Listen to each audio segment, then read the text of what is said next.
తనని తను తగ్గించుకున్నవాడు హెచ్చింపబడును అంటే నాకు ఇష్టం ఆ వాక్యం. అది పాటించాను అనుకుంటా. 60 సీట్ల పోటీ చేద్దాం అనుకుంటే లేదు 40 చాలు.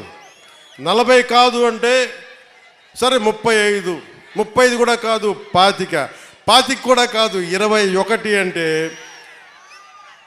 21 మొత్తం గెలుపు దేశం మొత్తం మాట్లాడుకునేలా చేసింది. అంటే ఇది బైబిల్ సూక్తి గుర్తొచ్చింది.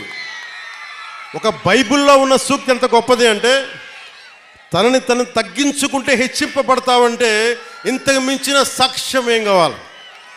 21 స్థానాలకి నువ్వు పోటీ చేస్తే 100కి 100% గెలిచి దేశమంతా మాట్లాడుకునేలా చేసిందంటే ఆ బైబిల్ సూక్తి ఎంత గొప్పదో మా టీచర్కి, ఆ శిరోమణి టీచర్కి, ఆవిరికి నా పాదాభివందనాలు. ఆ తల్లి ఏ లోకాల్లో ఉంది.